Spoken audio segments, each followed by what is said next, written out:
I never seen you before. You're not Puerto Rican. Is that okay? Do you want to start World War III? You know, I wake up to everything I know either getting sold or wrecked or being taken over by people that I don't like. You keep on waiting.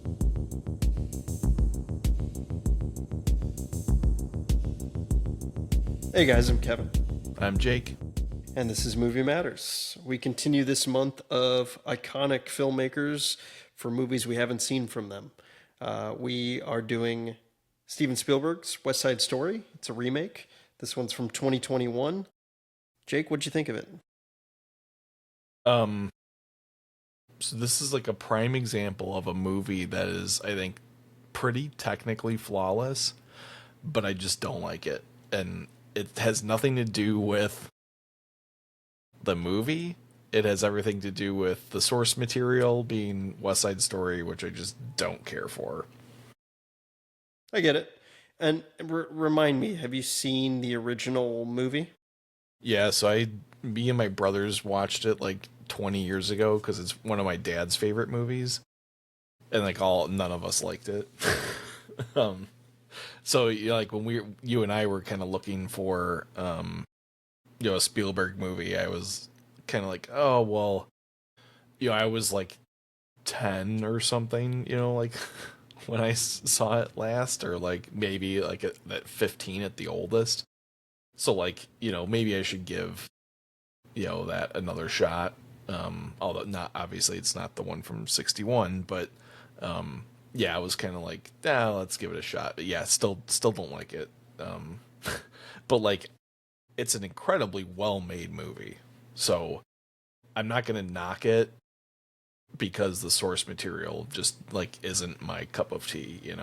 Yeah, I get that. So I've seen the original movie. I think I watched it in like music class, like growing up or something. Because I've definitely seen it before, because I remember like all the songs and everything like that, and but I didn't remember every single thing about the movie. But I was so like this movie. I watched it over like 3 days. Just timing hasn't been great, and that's not a great way to watch a movie. However, this movie is long. It's 2.5+ hours. The first, I like the first two times, like the 2 days out of the three, I was like locked in, which is funny because it was like you with Last Temptation of Christ, how you said you were like locked in. Yeah. Like I was locked in, and I was like, this movie is like so well done. And I was just locked in because of that. Like you said, it's technically like flawless. It's so well done. The acting's great. The choreography is incredible. The cinematography is insane. Like the lighting and the costume design and everything about it is like so great. And then once I got to like the Officer Krupke sequence where they're singing in the prison, or in the like police station, then it kind of lost me, and I couldn't really get it back, and I just was out of it the rest of the movie. Granted, that might be because I watched it in 3 segments, but there were some things. I'm not a political person by any means, and like some things kind of took me out of it. That's like, this movie is supposed to be like in the 60s and or like even 50s, and they modernized some aspects of it that I was like, why? Like what's the point? I get because it's it transcends time, but some things just kind of, it like pulled me out of it, that like didn't help in my opinion. But I mean, this is a universal story of racism basically, and it's a tale of separation, and that can transcend time as well.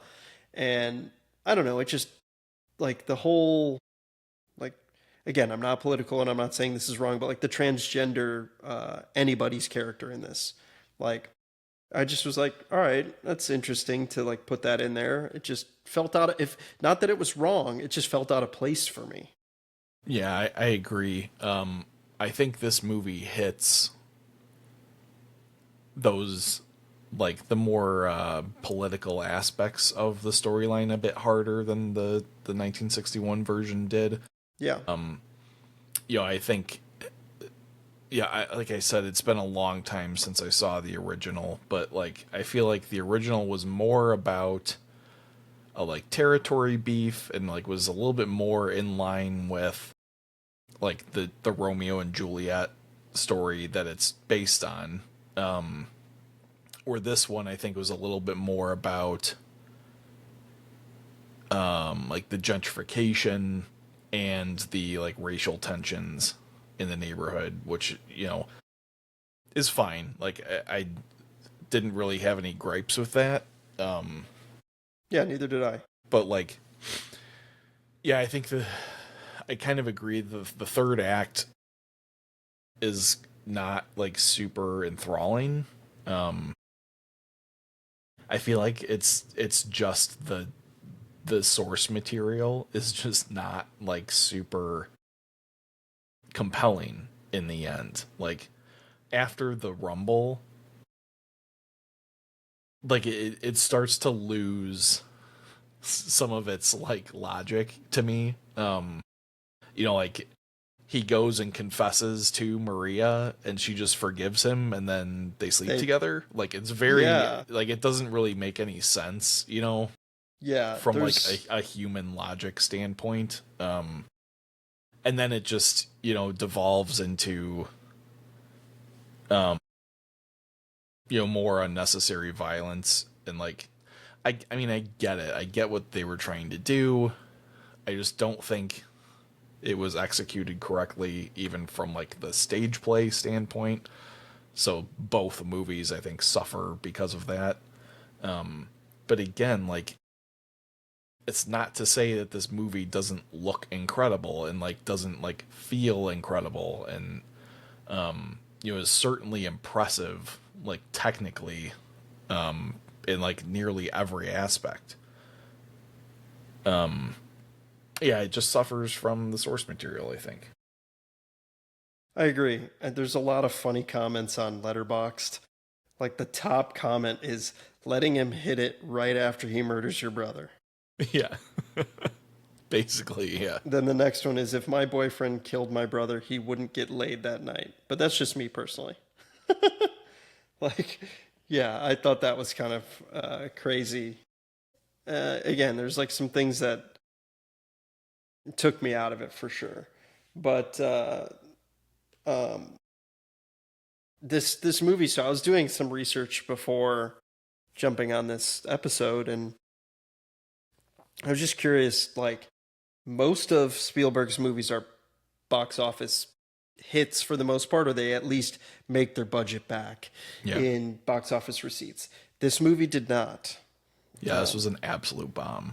Yeah, it was made for $100 million, which is a lot of money. I mean, it shows in its every detail. And it only made 76 million like worldwide, which is not good. However, there's a lot of, from what I was reading, it came out like they pushed it back because COVID had just happened. Yeah. And it came out and was kind of, theater experience was lukewarm. A lot of people weren't going to the theater because they were afraid they were going to get COVID. And this movie also appeals to an older audience. Like this movie, the original came out in 1961. The source materials is from the 1950s. And so like not a lot of people were going to go see this. Think it was like, I get, especially an older crowd, like they're not going to be like, oh yeah, West Side Story, that's worth the risk of getting COVID. You know what I mean? That's like their mentality at the time. And I think that's why also like a week later, Spider-Man No Way Home came out and did really, really well at the box office. Yeah. And this, I read, this was his first film that had not grossed its budget back. Yeah. I think there's some just timing, circumstances around that. Also, like, this is a strange, like, we're millennials, and like we're living through the like hardcore millennial nostalgia bait like era right now. You just had like Masters of the Universe come out that's like targeting people like the older side of millennials. But like, I mean, we get nonstop like targeting for, and that like, movie our didn't own make nostalgia, money. right? Yeah, and that movie's a giant bomb too. It looks great though, honestly. Like I think it looks fun. I've never grew up with He-Man, but I think it looks entertaining. Yeah, me I either, wanna- but yeah, I think that movie will do very well streaming wise. probably, yeah. I think a lot of these movies that do lose their like that don't make their budget in theaters and are considered a bomb, I think some of like most of them will redeem themselves on streaming at some point. Yeah. Like but like certain movies won't, and I think Spielberg's movies aren't like they're not for streamers, which is interesting. I don't know, like Yeah, do you get what no. I'm saying? Yeah, Like- and that's kind of my take on this is that, like, I think unintentionally he tried to make a boomer bait movie. And like, but like, I don't think boomers are like nostalgic in the same way that like our generation is. I could see that. Because like, I mean, that's nostalgia for what, 50, 60 years ago now? Like, like that, they're, I don't want to sound like a dick, but like, they're on the way out, like. That definitely sounds dickish. Yeah. But I mean, but like, you know what I mean? Like, it's a difference between like, well, I guess they were kind of kids when that came out. I mean, Spielberg's almost 80. Yeah, and like I read a little bit that like he did like grow up loving this movie and like watched it all the time and stuff. And it's like certainly you can tell like this is a passion project for him. 100%. And like, maybe this is like his Megalopolis or the Coppola movie that was just like an absolute like disaster, hot mess, like box office bomb, but like he was just like, this is what I want to do and I'm gonna do it, Well, like I kind mean, of thing. he can do anything, and Yeah. he's got an insane amount of money.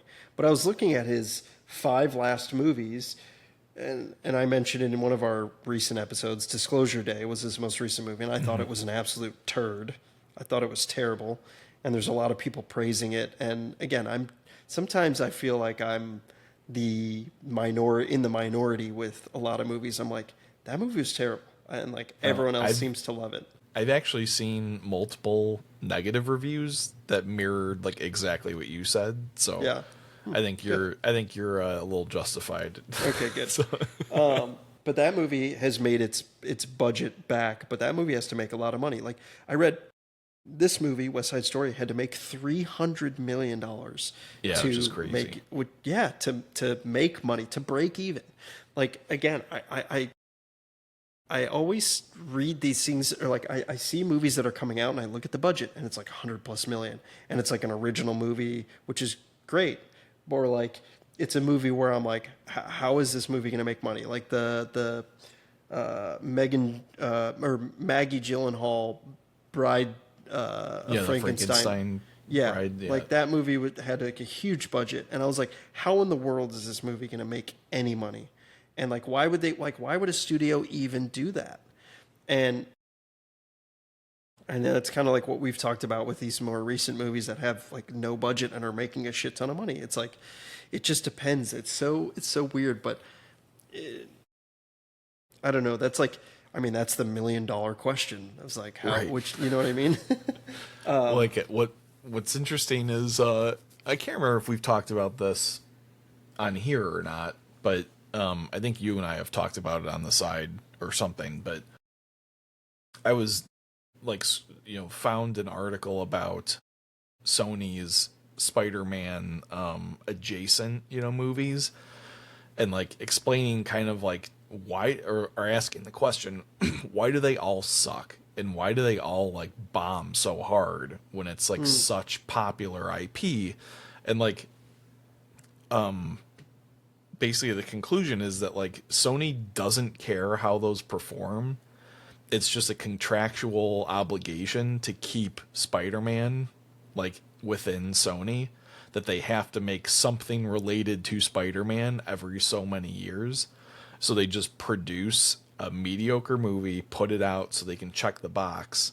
But it has to look like they're trying, or else Marvel can revert the rights back. So like they can't put out like total slop for like, $20 million. It's interesting. They have to spend, like $120 million to make this big, action blockbuster, but it sucks because they don't care, just to retain the rights to Spider-Man. Because I also found out that like Sony wins like all of the money every time there's a Spider-Man movie, which is like wild. And like I think Marvel Studios even covers all the production costs, so Sony just prints money every time they make a Tom Holland Spider-Man movie. So like, have you the projections? Sorry, go on. Yeah, I mean the next one's gonna be like probably the biggest movie of all time. Or yeah, like, it's already could easily be. It's already slated to have like, or projected to have a $220 million domestic opening. Yeah, which is just insane. That's insane.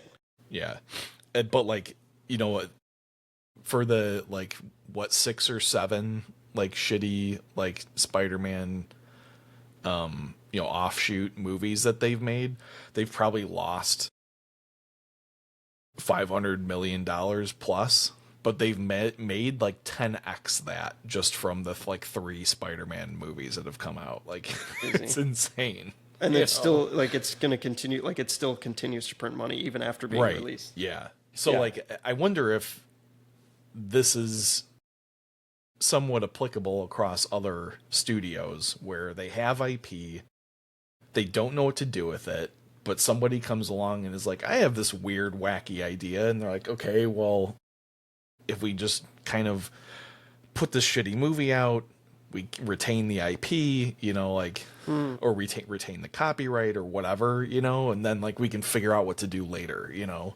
I wonder if that's kind of the case on some of this stuff. That's interesting. Yeah. Like particularly with that Maggie Gyllenhaal movie, I had read that like everyone was kind of like, this is a hot mess, like the whole time they were making it. Really? I could be wrong about that, but I thought I had read something like that, and like the studio was like, well, we're just gonna put it out and like see what happens, But interesting. Yeah, I don't know. It's just like I'm looking at his other films here, and yeah, you're gonna talk about his last 5 movies. Yeah, Ready Player One. I mean, we kind of mentioned it in our last, which was a hit. Episode. Yeah, huge hit. Yeah, and honestly, an awesome movie. Super fun movie. Yeah, I was hesitant to see it, and then I watched it, and I was like, this is actually super awesome and really well done. The next was West Side Story, which obviously didn't make money. The next was The Fabelmans, which made its budget back but didn't make a profit at all, which I saw in theaters and I did not like it at all. I just thought it was like boring and had no like plot line, basically. I don't understand why he would be compelled to make an semi-autobiographical movie. Yeah, and like, me, it's kind of weird. Yeah, me, how I hate biopics. Yeah. And they're going to continue to like the Michael movie made a fuck ton of money. Yeah. And like that, it's very interesting because like the critics score on that is like super high, and the critic score is super low, and the audience score is super high. But like, again, I'm just like not interested in biopics. It's just so boring, and like I just don't care. And then Disclosure Day comes out, and again, it hasn't made a ton of money. And I don't know. I just like, I don't know. Spielberg's just kind of, he's lost, in my opinion, he's lost his touch a little bit. I mean, I've also noticed in like, maybe I'm getting annoyed by it, but like that Spielberg light in the background. There's always that big ass bright spotlight in the background of like windows and like behind people, and there's like always that like blue hue across. Like, Yeah, it's kind of that's getting actually old. my biggest complaint about this movie was the amount of lens flaring. But like, I get he's trying to make a like larger than life kind of atmosphere, and like lens flare, kind of lends to that. But like, yeah, sometimes there were like some scenes where I was like, I can't even tell what's happening because there's so many lens flares like on the screen. But yeah, I mean, he has that very distinctive lighting style, like the backlighting, like in a lot of things. More recently though than in the past, I would say. Yeah, and he's been with this cinematographer since like Schindler's List, Janusz Kaminski, who's a great cinematographer. But like, I mean, and the cinematography is fucking insane in this movie. It's Yeah. so goddamn, like the scene where Ansel Elgort, Tony is standing in that puddle, and the reflection of the like apartments in there is like one of the best shots in like the history of cinema. I was Yeah. like, that is insane. And so like, how the hell did they do that? Well, That did you blew read my about mind. the dance in the gym? Mm-mm. So they stitched together 3 different shots, I briefly read that. Yeah. like, which like it was flawless because like you can't tell that it's even a transition. But yeah, it goes from steady cam to like 2 different boom shots, all basically seeming as one take, which is like nuts. And trying to stitch together the dancing that's going on between 3 different shots is crazy enough. But yeah, I mean, like, this movie is super, super impressive. Like, the lighting in that like gym scene is pretty phenomenal. They said that they had built a rig throughout the entire gym, and then they could dim each side of the gym as the camera moved around so that they would constantly have like perfect light, which is like crazy. Damn. And then the shots behind the bleachers with Tony and Maria are also just like so well lit and like just really well framed and shot and everything. So Yeah, and like the color yeah, is just like pops. And it's so great. I mean, this that was the big thing for me that I noticed right off the bat was like, oh, this movie actually has color, like saturated color, unlike today's movies. Yeah. Yeah. So I mean, this movie was nominated for 7 Oscars. It was nominated for directing, cinematography, production design, costume design, sound, best supporting actress, which it won for Ariana DeBose. If I pronounce her name right. I thought she was good. I didn't think she was like mind blowing. I thought her dancing was incredible and like her singing was great. So I get it. I mean, how it didn't win any other Oscars is crazy, but I know Dune came out that same year and won a shit ton of Oscars. Which you were happy about. But yeah, I love Dune. Do you not like Dune? No, because like Denis is your favorite. He's the all time. He's the GOAT, dude. He's the best. And like, yeah, I'm stoked for Dune 3. And then hoping he goes on to more original things. Yeah. But like he's the best. He's the best.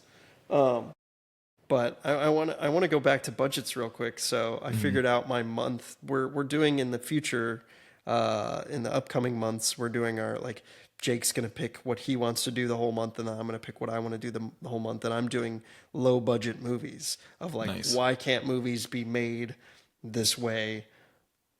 Again, that's what I preach all the time, and so that's why I was like looking super into the budgets for his recent movies and what money they have made and stuff like that. So, and I finally picked the last one. I don't know if you saw what I put on there.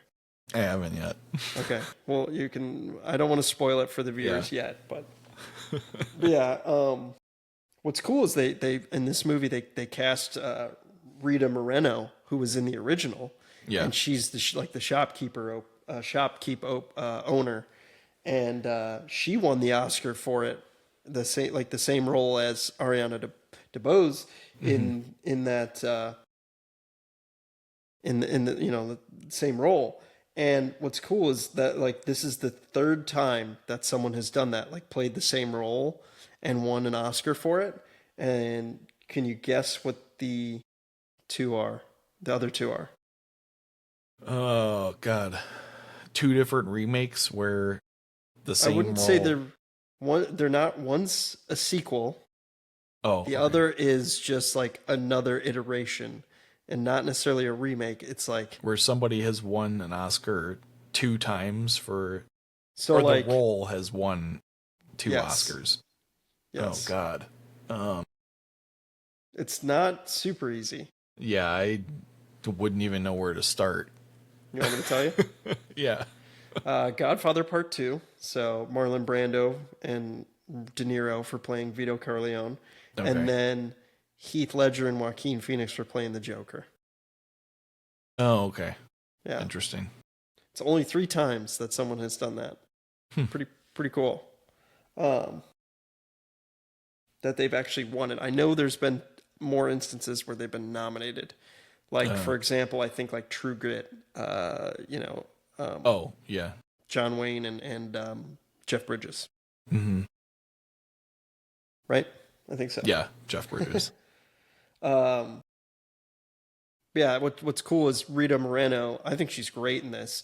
She had initially declined to play a role in the movie because she thought it was just like some basic bullshit cameo, and then she learned that it was a new imagined character, the widow of a drugstore owner, Doc, in the original version, which is pretty cool. Hmm. Um, yeah, and so like speaking of kind of like the homages to the original is director of the cinematographer, director of photography Janusz Kaminski went to like he wanted to replicate as closely as possible the lighting and visual style of the original film. Um, so and I don't know, I haven't seen the original again in so long, and but I think he did a great job. Like I like just feel like it does capture the vibe of the old movie very well. Yeah, I would say so. Like I I think the um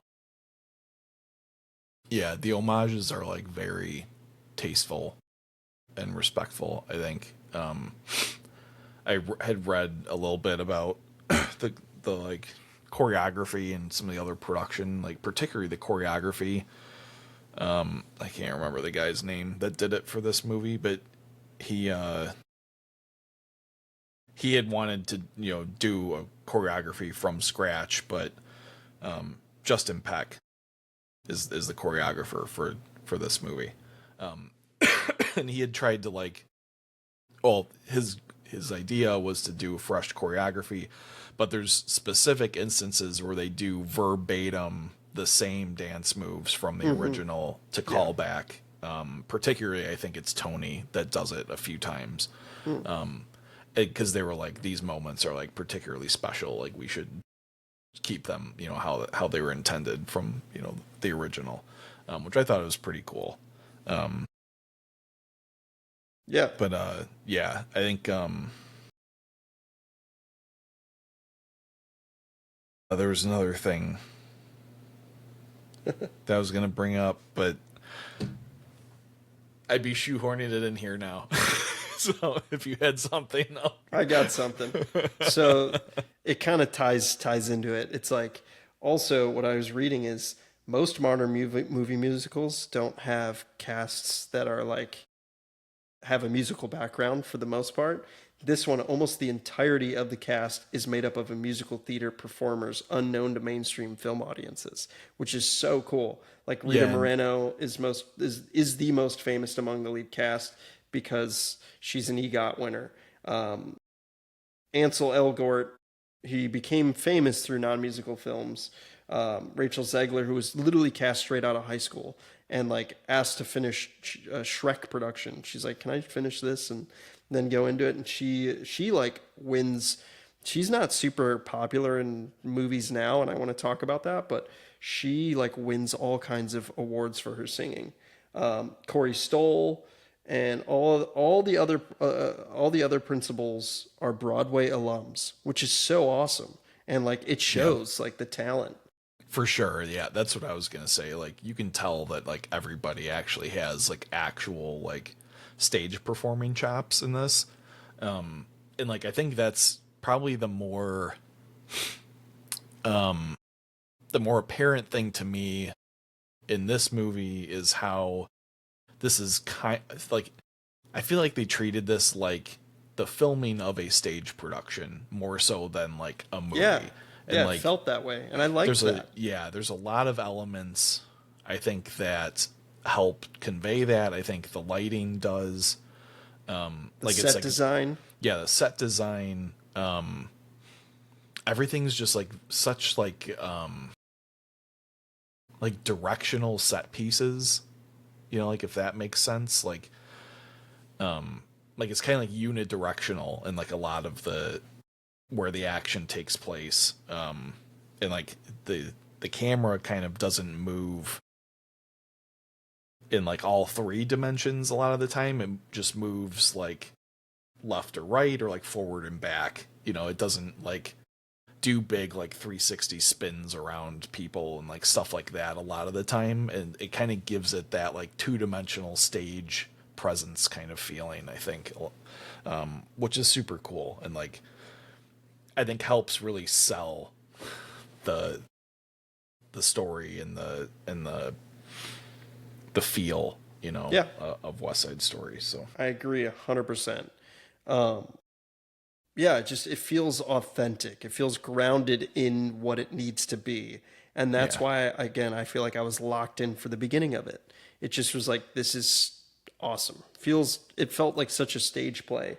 But the songs, One Hand, One Heart, and A Boy Like That / I Have a Love were performed live on set by Ansel Elgort and Rachel Zegler and Ariana DeBose and Zegler, respectively.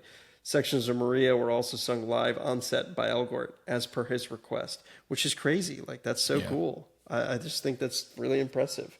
And it was well publicized how all the actors in this version would do their own singing, unlike the original, which is infamously dubbed almost every principal soloist, either partially or entirely in the original. Which, I mean, again, I haven't seen it in a while, and I'm sure it's all dubbed, but like, still, like, this felt very authentic, felt very like a stage play, and I thought that was like, that's great directing, and that's like, it makes it feel more authentic, like you said. Yeah, I don't know if you've ever seen White Christmas, Bing Crosby movie. So like it's a musical about Bing Crosby and his buddy like go to this hotel after playing some like shows in Miami. They go up to like Vermont to go to like skiing and like hang out for like the Christmas season. It turns out that there hasn't been any snow, so like they like have this like, you know, they're like, oh, what the hell are we gonna do kind of thing. Then they end up like putting together this like Christmas show. I can't remember why, but but that movie is also filmed like a stage show, kind of, and like all the big musical numbers are filmed as like big set pieces that are kind of like two-dimensional, and like I kind of get that feeling, or like a similar feeling. Like, I mean, that movie's from the 50s, I think. So like it definitely, I think, has that. I think West Side Story has that kind of callback to that type of musical from that era, you know? Yeah. It just like, carries that feeling like super well. Yeah, agreed. You know, John Williams, Spielberg's frequent collaborator, who's a legend. Did you know he was a piano soloist on the original soundtrack for the 1961 version? Oh, that's interesting. Yeah, I read that, and like, so he was brought in to serve as a music consultant for this film. Like, epic. Yeah, I did read that Spielberg asked him to do the score for this, and he declined. So I think they wanted to. I think Williams was like, if like I want to do original scores, like I don't want to just take somebody else's music and kind of like retool it, you know. So he was like respectfully like, I'll let somebody else kind of do it. I think. Yeah. And speaking, I mean, I feel like that adds authenticity to it too. Speaking of that, like when casting this movie, Spielberg wanted Latino characters and Latina characters to be portrayed by real Latino and Latina actors. And the 61 version, a lot of the Puerto Rican characters are portrayed by white people, which is again authentic and but also it's a change. You know, times have changed, of course. Like that, I feel like is obviously necessary in this movie and at this time frame. And like Spielberg behind the scenes explained why he always wanted to direct an adaptation of the original 57 Broadway production. Is I've been challenged by what would be the right musical to take on. Like he always wanted to make a musical. He wants to make a horror movie now, which is pretty cool. Hopefully he does it. That's what he's good at. He should have. Yeah, he's like, gone and back to that a long time ago. Yep. He's like, I could never forget my childhood. I was 10 years old when I first listened to West Side Story album, and it never went away. I've been able to fulfill that dream and keep that promise that I made to myself. You must make West Side Story. He then went on to explain why the musical is even more topical in modern times than it was when the musical first premiered on Broadway. Divisions between unlike-minded people is as old as time itself, Spielberg said, and the divisions between the Sharks and Jets in the 57, which inspired the musical, were profound. But not as divided as we find ourselves today. It turned out in the middle of the development of the script. Things widened, which I think in a sense sadly makes the story of those racial divides, not just territorial divides, more relevant to today's audience than perhaps it was in 57. What do you think of that? Yeah, I think that's where we get, some of the political stuff that we talked about earlier, for sure. Yep. Agreed. Yeah, I mean, I get it. You want to modernize, for modern audiences. You want to be topical. You want to be relevant, and I totally understand that. And I think it's fine. Like I said, for some of the stuff, but some of it takes it out. I mean, takes it out. Like again, it just feels, this like that it needs to be time period correct. And I guess I don't want to be too picky saying that. Right. Like for me, it's like this is a musical love story. Does it really need a political bent to it? Like, no. So, sometimes I feel like that can subtract from the story, if it's like kind of shoehorned in and like where it doesn't necessarily work, Yeah. I mean, it doesn't. I don't think it ruins this movie by any means or anything like that. But like, there's a lot of movies in recent memory that kind of try and shoehorn political narratives in. It's like you didn't need to do that, Yeah, I mean, I get it in this movie, especially because it's two separate people. One from coming together, and that's the story of Romeo and Juliet, and that's literally like what this is based off of. Yeah, I mean, and to be clear, like it is relevant to this movie and this story. I'd say not necessarily like again, like not detrimental to the story or anything. I just don't know that it added like as much of a layer of whatever as he seems to think that it did, but like I get it though. That's part of the making the rounds of interviews is like, let me comment on the political climate. And, I have to throw my 2 cents in on everything because somebody told me I have to probably. Either that or it's like, and I don't want to get too political, but like it's like they almost have the thought that they should, because there's such a influential figure in Yeah. modern society, there it's like, well, I have a voice and it can be heard, so let it be heard, which I get for the most part, but I mean that can divide people in general, which Yeah. is interesting. I don't want to get into it, and I don't want to like.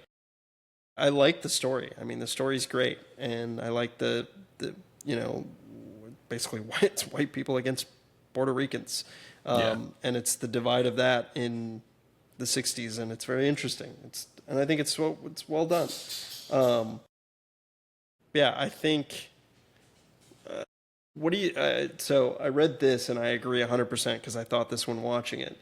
By popular belief, Tony at some point causes the deaths of Riff, Bernardo, and himself in the movie with just 2 acts of events.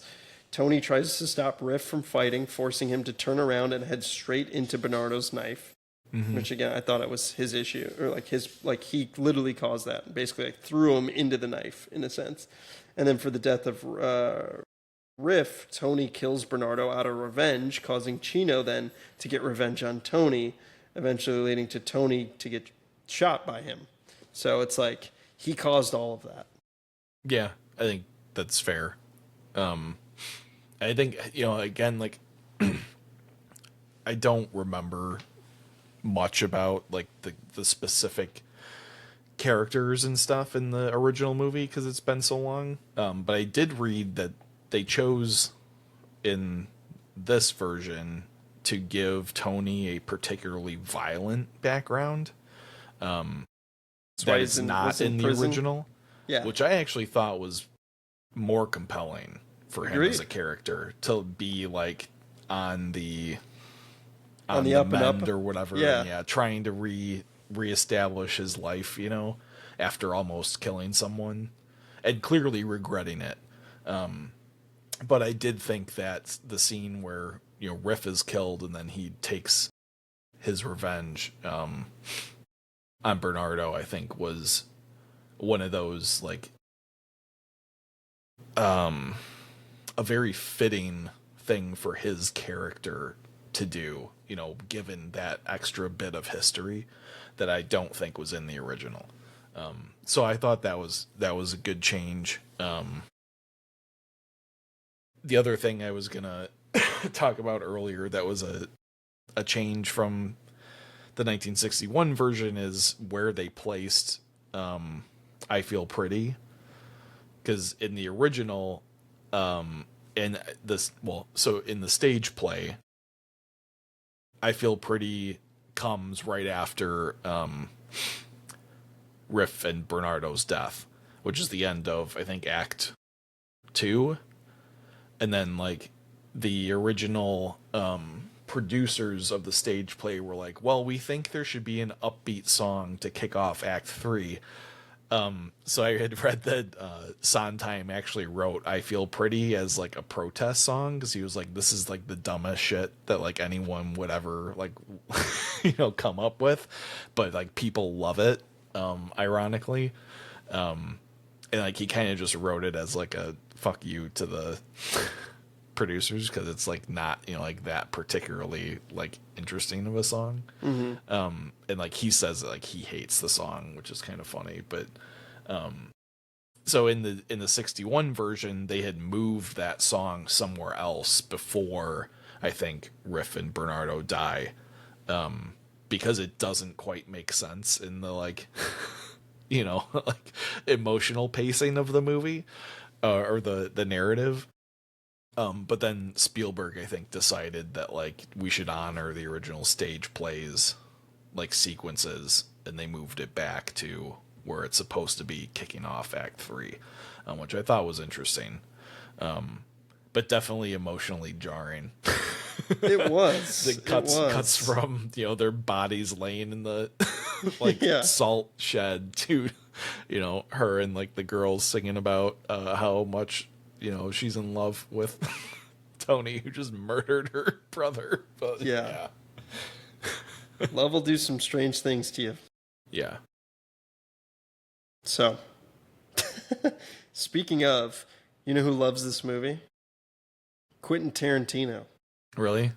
Yeah, he said this was the best movie of 2021. Should have won the Oscar. And he said the guy who played Riff, Mike Faced, should have won the Oscar. It's the only film I've seen on my own at the theater twice. It was beyond the beyond. It was right up there with Fury Road, which that's super high praise coming from Tarantino.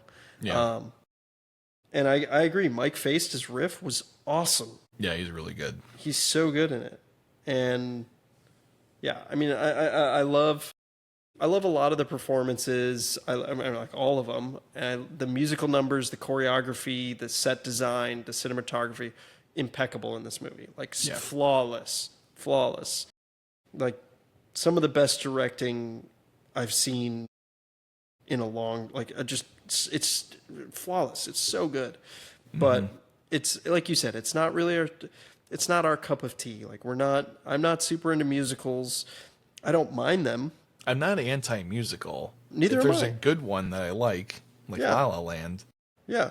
you know, I'm down for it. But I think this movie is so straightforward as a musical, and versus like La La Land, the Blues Brothers is not like, it's more of a unorthodox musical in a sense. But this one's more of a Broadway musical, which makes sense. Yeah, you know, there's all those singing moments where they're talking about being in love and blah blah blah. Part of it is just because it's like one of the a Broadway musical. Like a lot of the songs are just kind of filler time, you know, that don't advance any plot points or whatever. It's just like, oh, we gotta stretch this to 2.5 hours so people get their money's worth of coming to the show. So like, here's a 5-minute musical number. Like, okay, it is a long movie. But I'm telling you, you got to watch Singing in the Rain. We should do it one month. Yeah. We should do it. But I'm okay with old movies for now. Like we had our fun with it. However, we do have one. We do have one coming up. Touch of Evil, Orson Welles.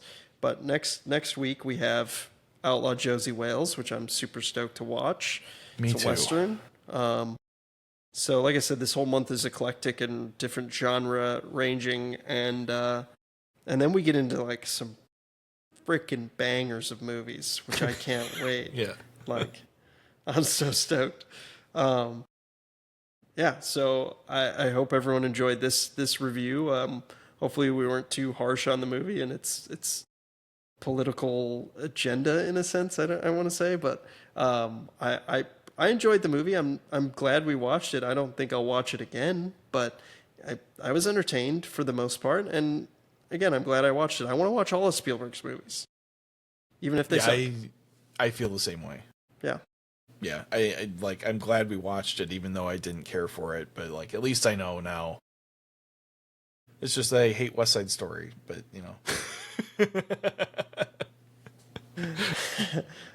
I don't blame you. All right, guys. So thanks for listening or watching, and we'll catch you next week with the Outlaw Josie Wales from Clint Eastwood. See ya.